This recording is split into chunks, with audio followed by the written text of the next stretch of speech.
नमस्कार प्यारे बच्चों, आज हम कक्षा 9 की गणित विषय की प्रथम अध्याय संख्या पद्धति को समझेंगे। बच्चों, गिनने वाली संख्याएं कौन सी होती हैं?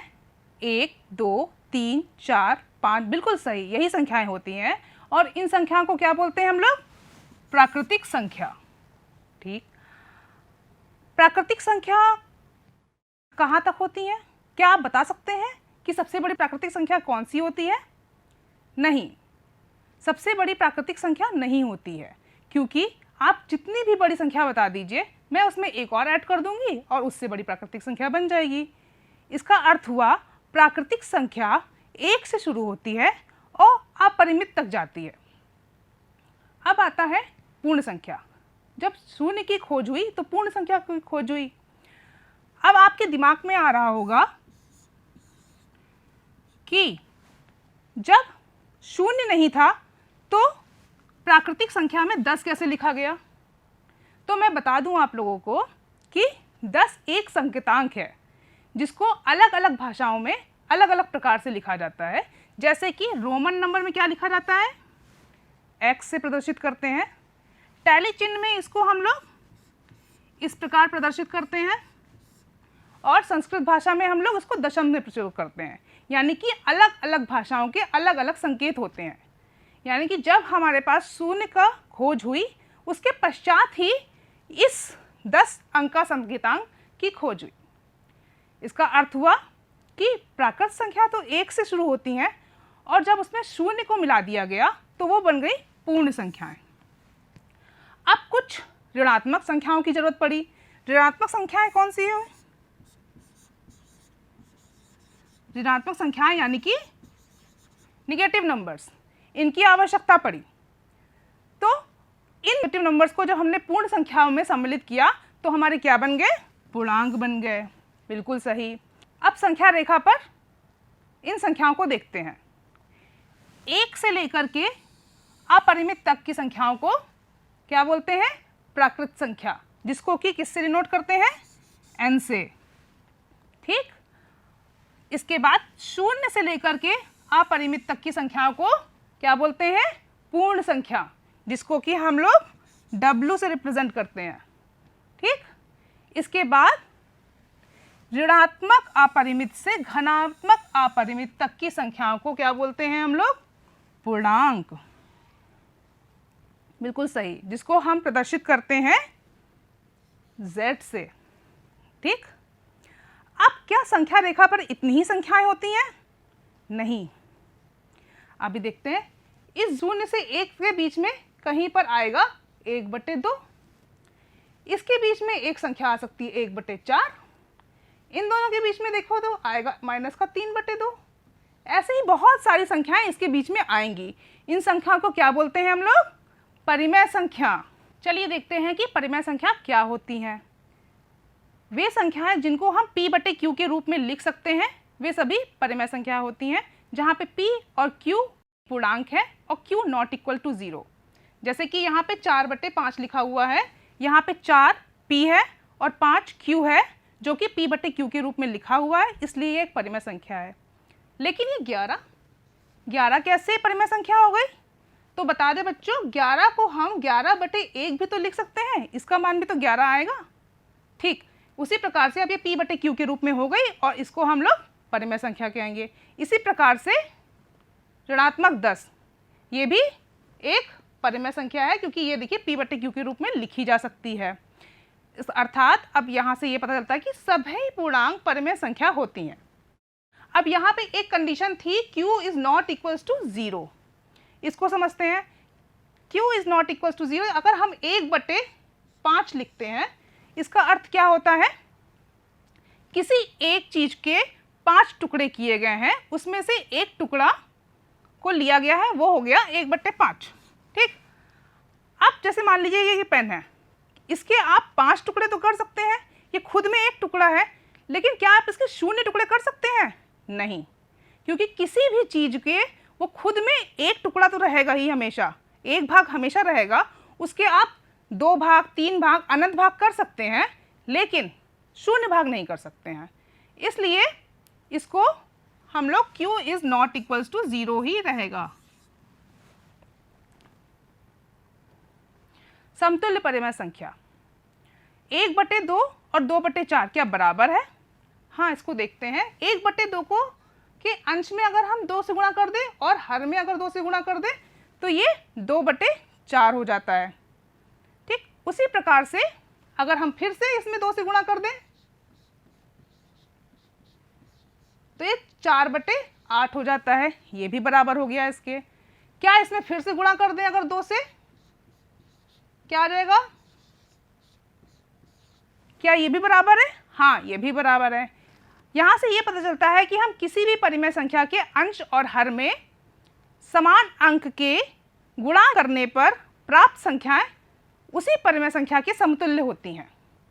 ठीक, यहाँ से पता चलता है हमें परिमेय संख्याओं में सभी पूर्णांक और भिन्न सम्मिलित होते हैं। ठीक है, सभी भिन्न परिमेय संख्याएं हैं, परंतु सभी परिमेय संख्याएं भिन्न नहीं होती। ठीक,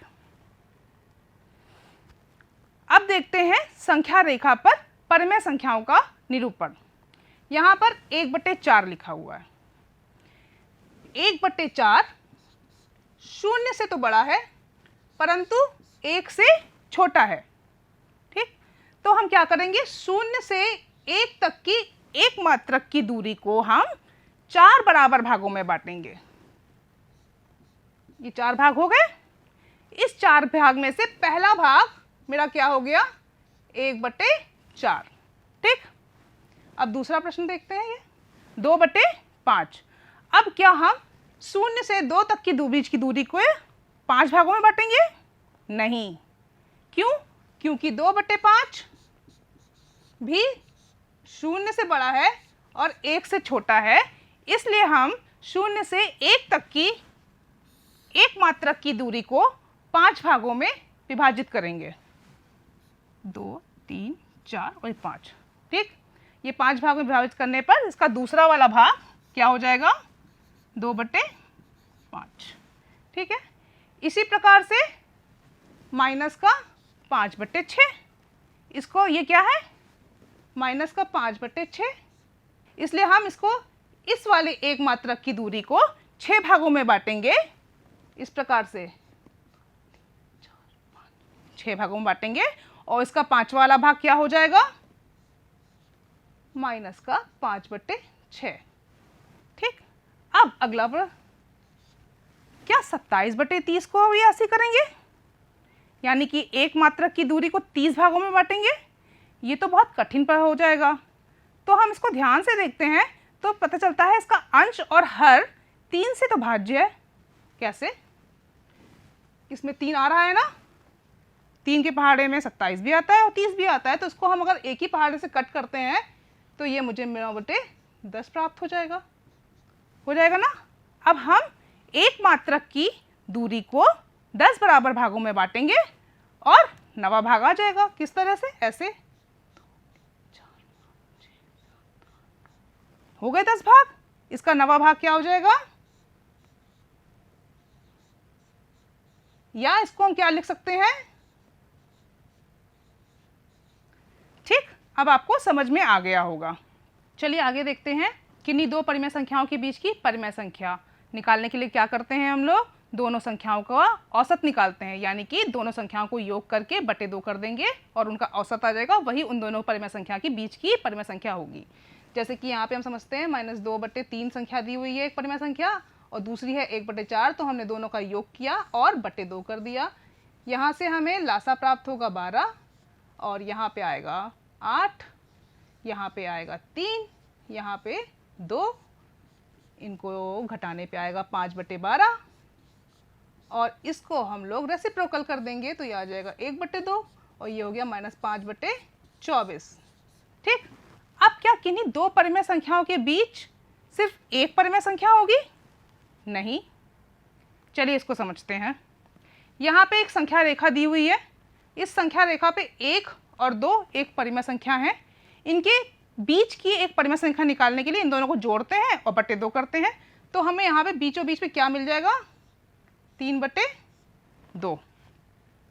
ठीक, अब हम 1 और 3/2 के बीच की संख्या को निकालने के लिए इनको जोड़ करके भाग कर दें तो क्या आ जाएगा हमारे पास? 5/2। 4। ठीक, इसी प्रकार से 3/2 और 2 के बीच में आ जाएगा एक संख्या 7/4। ठीक है, अब क्या, इस 5/4 और 3/2 के बीच में एक संख्या और निकाल लेते हैं। दोनों को जोड़ करके भाग करेंगे 2 से तो आ जाएगी 11/8। इसी प्रकार से इन दोनों के बीच की संख्या भी निकाल सकते हैं। क्या मिल जाएगी हमें, 13/8। ऐसे ही हमें इनके बीच में संख्याएं मिलती ही जाएंगी और ये अनंत तक की जा सकती हैं। यानी कि हम क्या कह सकते हैं, किन्हीं दो परिमेय संख्याओं के बीच अनंत परिमेय संख्या होती हैं। अब देखते हैं अपरिमेय संख्या। किन्हीं कोई संख्या जो p/q के रूप में ना लिखी जा सके उसे क्या बोलते हैं हम लोग, अपरिमेय संख्या।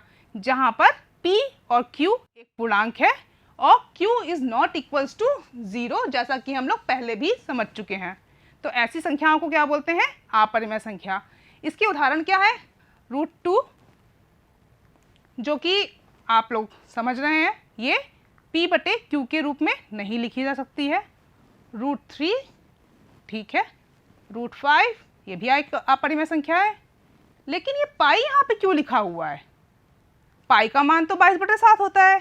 तो बता दें बच्चों, पाई का मान 22/7 नहीं होता है, ये इसके लगभग बराबर होती है। यानी कि हम लोग पाई को लगभग 22/7 लिख सकते हैं। ठीक है, अब देखते हैं हम लोगों ने अपनी संख्या पद्धति में क्या क्या सीखा। प्राकृतिक संख्या देखी, जहाँ पे हमने शून्य को सम्मिलित किया था और हमें पूर्ण संख्या मिल गई थी। पूर्ण संख्या में हमने क्या सम्मिलित किया था, निगेटिव नंबर्स को जोड़ा था, तो हमें क्या मिल गया था, पूर्णांक मिल गया था। फिर हमने पूर्णांकों में कुछ जोड़ा, क्या जोड़ा, p/q फॉर्म के नंबर्स जोड़ दिए तो हमें क्या मिल गया, परिमेय संख्या मिल गई। अब हमने परिमेय संख्या में भी कुछ जोड़ा, क्या जोड़ा, अपरिमेय संख्या जोड़ी तो क्या मिल गया, हमें वास्तविक संख्या मिल गई, जिसको कि हम लोग r से डिनोट करते हैं। यानी कि वास्तविक संख्या क्या होती है, सभी परिमेय संख्या और अपरिमेय संख्या के सम्मिलित रूप को वास्तविक संख्या कहते हैं। वास्तविक संख्या के एक रूप परिमेय संख्या का निरूपण तो हम लोग देख चुके हैं। दूसरा रूप अपरिमेय संख्या को संख्या रेखा पर निरूपण अब हम लोग देखते हैं। इसके लिए हम लोग पाइथागोरस प्रमेय का उपयोग करेंगे। पाइथागोरस प्रमेय क्या होती है, किसी समकोण त्रिभुज के कर्ण पे बना वर्ग आधार पे बने वर्ग और लंब पे बने वर्ग के योग के बराबर होता है। तो अगर हम यहाँ आधार को 1 और लंब को 1 मान लें तो आधार पे बना वर्ग लंब पे बना वर्ग किसके बराबर हो जाएगा, कर्ण पे बने वर्ग के बराबर होगा। ठीक है, तो अगर हम लोग इसको दोनों साइड अंडर रूट लगा दें, यानी कि हम √2 को ये भी लिख सकते हैं। इसको लिखने के लिए से हमें 0 से 1 तक की दूरी क्या है हमारी, एक मात्रक, तो ये एक मात्रक 1 हो गया। यहाँ से हमने एक समकोण त्रिभुज खींचा। ठीक है, ये कितना खींचा हमने, एक मात्रक। अब यहाँ से यहाँ तक की दूरी क्या हो जाएगी, √2। ठीक, अब ये बिंदु हमें क्या मिल गया, √2। ठीक, अब ये √2 क्या संख्या रेखा पर है, नहीं। अब इस बिंदु को हमें संख्या रेखा पर लाने के लिए क्या करना पड़ेगा, एक प्रकार की सहायता लेनी पड़ेगी। प्रकार को हम लोग यहाँ पे रखेंगे और एक हम लोग चाप लगाएंगे इस प्रकार से, और जहाँ पर ये संख्या रेखा को काटेगा वो पॉइंट क्या हो जाएगा, वही पॉइंट हमारा √2 हो जाएगा। ठीक, आगे देखते हैं √3 को। तो √3 को देखने के लिए भी हमारा √2 का प्रोसेस वही रहेगा। यानी √3 को हम क्या लिख सकते हैं, √2 का स्क्वायर और +1 का स्क्वायर। ठीक है, तो हमने √2 तक के क्या कार्यक्रम किया था वो हम लोग फिर से दोहरा लेते हैं। ठीक है, अब हम इस पे एक समकोण त्रिभुज और बनाते हैं। यहाँ से जिसके कि लंब की दूरी कितनी होगी, 1 मात्रक। ठीक, ये समकोण त्रिभुज हो गया। यहाँ से यहाँ तक की दूरी को मिला दिया, तो ये पॉइंट क्या बन गया मेरा, √3। अब इस बिंदु को भी उसी तरह से चाप लगाते हुए संख्या रेखा पर लेके आएंगे। जिस बिंदु पे ये कट करेगा वो बिंदु कौन सा होगा, √3। इसी प्रकार से हम लोग आगे देखते हैं, √2, √3, √4। अब आप सोच रहे होंगे ये √4 तो 2 होता है, तो ठीक है, आप जब यहाँ से यहाँ तक का चाप लगाएंगे तो ये 2 पर ही आएगा, जिससे आपको पता चल जाएगा कि √4 2 के बराबर होता है। इसी प्रकार से √5, 6, √7, √8, √9, √10 एंड सो ऑन, इसी तरह से आगे चलता जाएगा। और इस प्रकार से बनी ही आकृति ये जो स्पाइरल का रूप ले लेगी, इस स्पाइरल रूप को ही हम लोग क्या बोलते हैं, स्क्वायर रूट स्पाइरल। हम लोगों ने क्या क्या देख लिया, वास्तविक संख्या। वास्तविक संख्या के 2 प्रकार, अपरिमेय संख्या और परिमेय संख्या। परिमेय संख्या के अंदर ही हमारा आता है पूर्णांक, पूर्णांक के अंदर ही हमारा आता है पूर्ण संख्या, और पूर्ण संख्याओं के ही अंदर आता है प्राकृतिक संख्या। अब आपके लिए कुछ गृह कार्य जिसको कि आप अपनी नोटबुक पे करेंगे।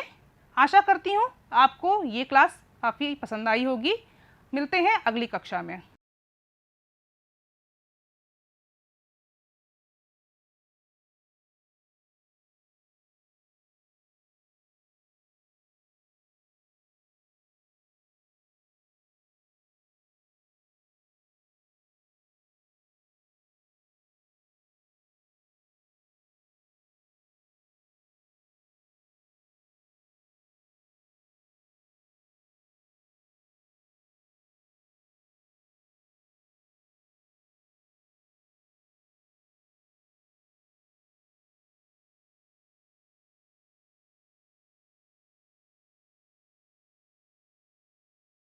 आवृत्ति